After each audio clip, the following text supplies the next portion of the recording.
हाँ जी बेटा, तो वैक्सीनेशन की बात चल रही थी ना, वैक्सीनेशन एंड इम्यूनाइजेशन।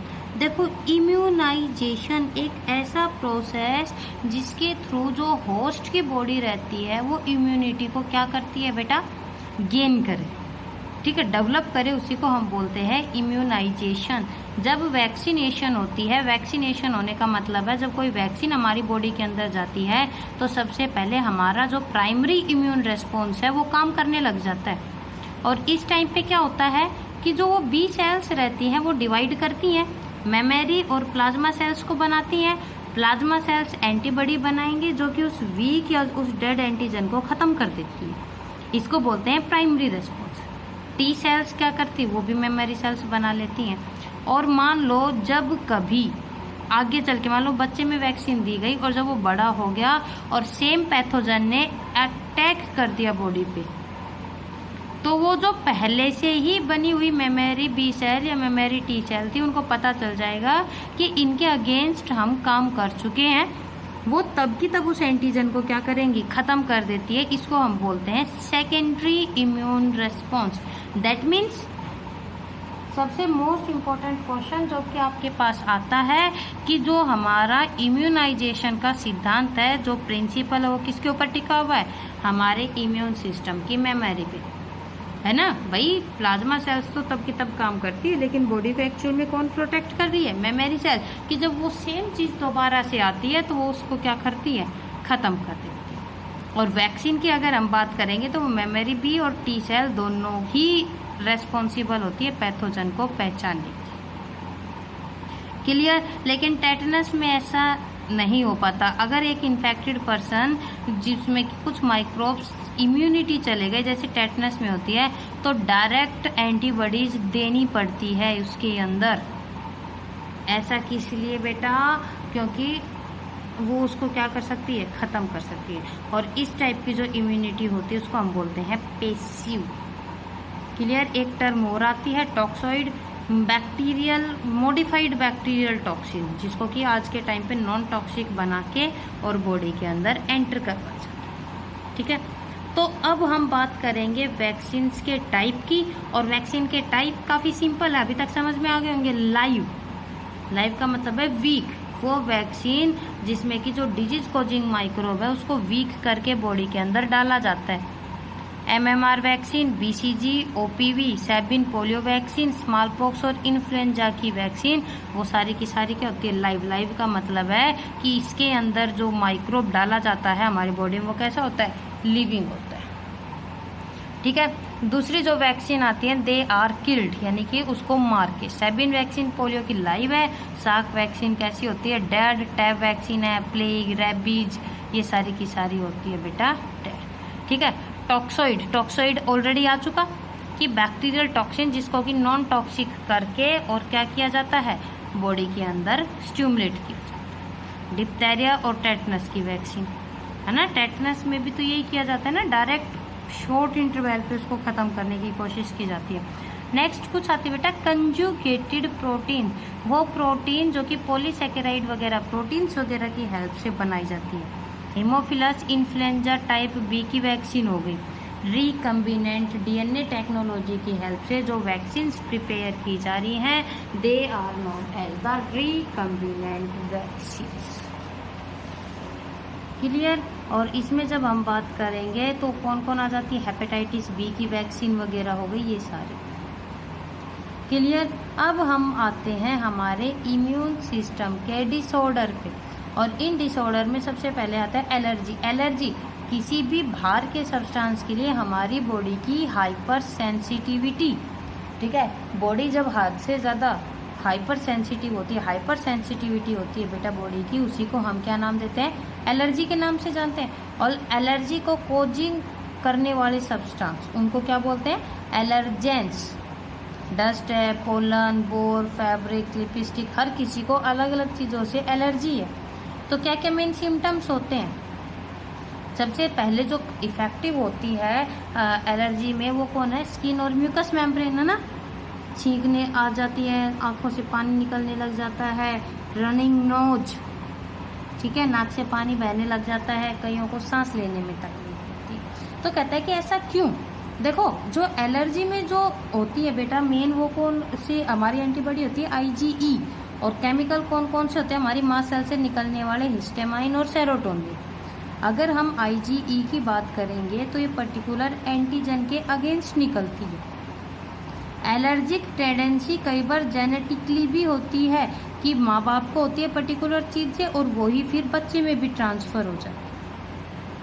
और ये किसकी वजह से पता चलता है, अगर ब्लड के अंदर आईजीई एंटीबॉडीज़ बहुत ज़्यादा होती है तो इन्हीं एंटीबॉडीज़ को हम सेंसिटाइजिंग एंटीबॉडीज़ के नाम से भी जानते हैं।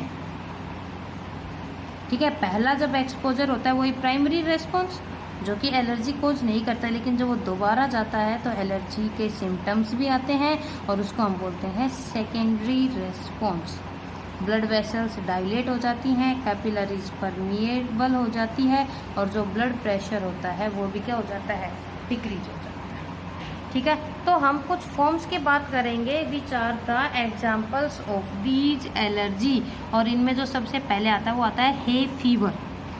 किसी घास वगैरह के, पेड़ के या प्लांट के पोलन ग्रेन्स की वजह से होने वाली एलर्जी। हमारी जो नाक की लाइनिंग रहती है उसमें सूजन आ जाती है, कई बार आँखें लाल हो जाती है, छींकते रहते हैं, नोज ब्लॉक हो जाती है, आँखों से पानी निकलता रहता है। क्यों? क्योंकि हिस्टामाइन रिलीज होता है। तो इस टाइम पे हम क्या लेते हैं, एलर्जी वगैरह के टाइम पे एंटी हिस्टामाइन टैबलेट्स। अस्थमा के बारे में सारे जानते हैं, लंग्स की जो ब्रोंक्यूल्स रहती है उसमें स्वेलिंग हो जाती है, सांस लेने में तकलीफ होने लग जाती है। और इसमें क्या किया जाता है बेटा, यहाँ भी एलर्जेंस वगैरह स्पेशली जैसे कि घरों में जो मिट्टी वगैरह उड़ती है, ठीक है, ड्राई पाउडर इनहेलर्स वगैरह जो रहते हैं उन मोस्टली इनको क्या किया जाता है, यूज़ किया जाता है। पालतू जानवर वगैरह को नहीं रखा जाता ताकि जो उनके फर वगैरह उड़ते हैं उसकी वजह से एलर्जी ना हो। एक होता है anaphylaxis which is also known as anaphylactic shock. एक एलर्जिक रिएक्शन होती है, ठीक है, स्पेशली जब पेनिसिलिन वगैरह का इंजेक्शन लगता है तो क्या रहता है, पूरी बॉडी के अंदर खुजली चलने लग जाती है जो कि कुछ टाइम बाद सही हो जाती है, लेकिन कईयों में जो ये रिएक्शन रहते हैं वो काफ़ी सीरियस होती है। ठीक है, तो यानी कि देखो किसी एंटीबॉडी से ही, एंटीबायोटिक से क्या है बेटा, वहाँ पर एलर्जी होती है, इसलिए हमने इसको क्या नाम दिया, एनाफाइलैक्टिक। क्लियर। एक आती है ऑटो इम्यूनिटी जो कि हमने फर्स्ट चैप्टर में भी की है ना, sorry molecular base of inheritance में बताया कि कई बार हमारी ही इम्यून सेल, ठीक है, हमारी ही इम्यून सेल हमारी ही बॉडी के अगेंस्ट काम करने लग जाती है, यानी कि सेल्फ और नॉन सेल्फ की उसको पहचान नहीं रहती और बॉडी की सेल्स को ख़त्म करने लग जाती है। इसी को बोलते हैं ऑटो इम्यूनिटी। ऑटो इम्यूनिटी के लिए दो फैक्टर रेस्पॉन्सिबल है, जेनेटिक और एनवायरमेंट। ठीक है, एनवायरमेंट की वजह से भी हो सकता है और जेनेटिक की वजह से भी हो सकता है। तो इसमें हम कई सारे डिजीज भी करते हैं जिसमें कि एडिसन डिजीज आती है, डायबिटीज मेलिटस आती है, Graves auto immune disease, Hashimoto disease आती है, मल्टीपल स्क्लेरोसिस और मिस्थेना। तो आपको जौन सी सही लगे आप वो कर लेना। मैंने आपको हाशिमोटो जो कि हमारी थायराइड के वो भी करवा रखी है, डायबिटीज मेलिटस भी बताई थी, ठीक है, ग्रेव डिजीज जो कि हमारी ये सारी की सारी +1 में आ चुकी, ये सारी करवा दी, ठीक है।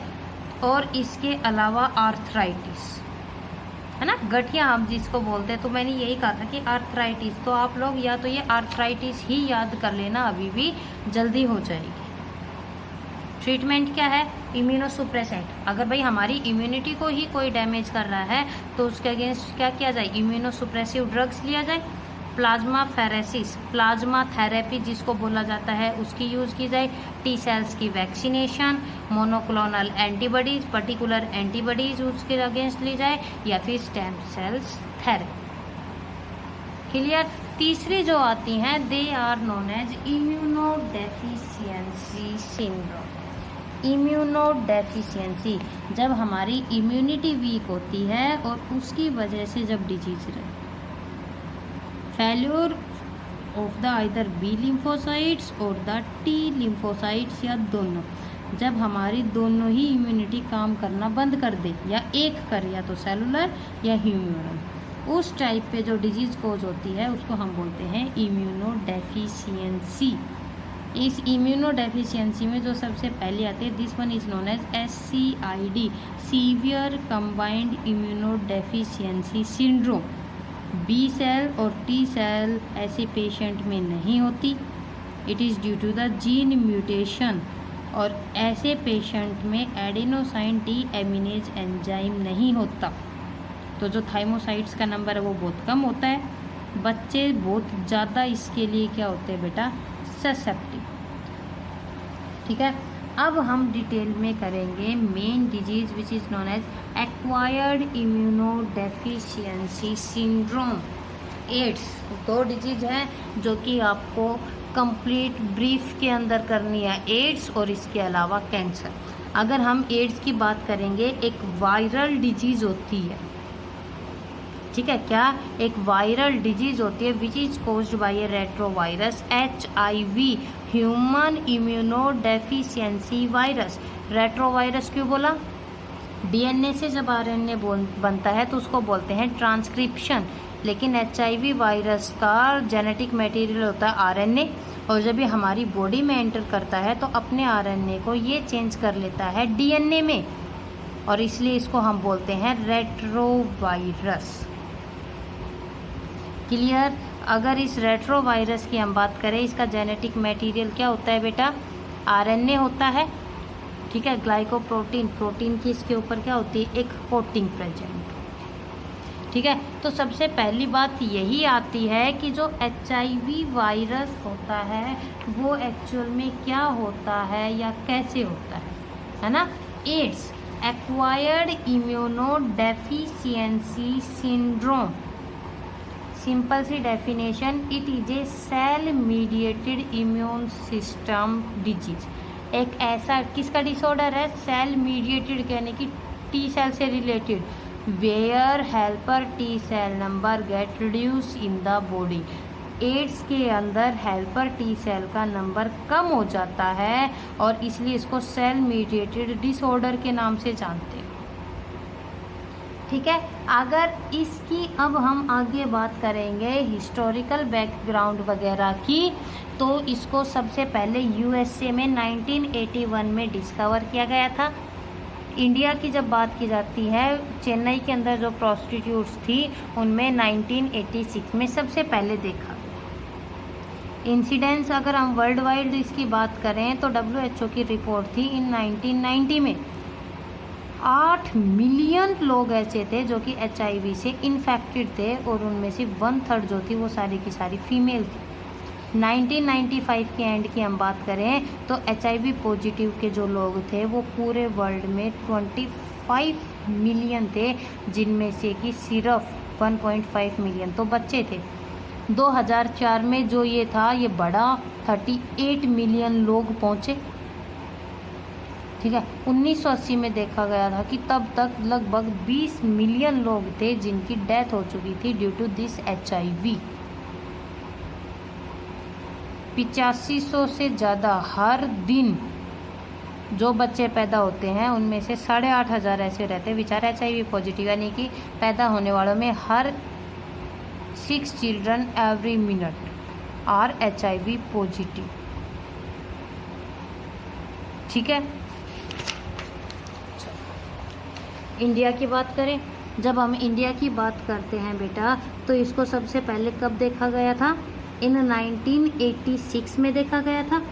1992 की बात करें तो इसके जो केसेस थे वो बहुत ज़्यादा बढ़ चुके थे। एक एसोसिएशन है NACO, national AIDS control organisation, 1990 report के अकॉर्डिंग इंडिया के अंदर तब 3.5 मिलियन केसेस थे HIV पॉजिटिव के, जिसमें से कि 50% लोग थे 15 से 24 साल की उम्र वाले। जुलाई 2000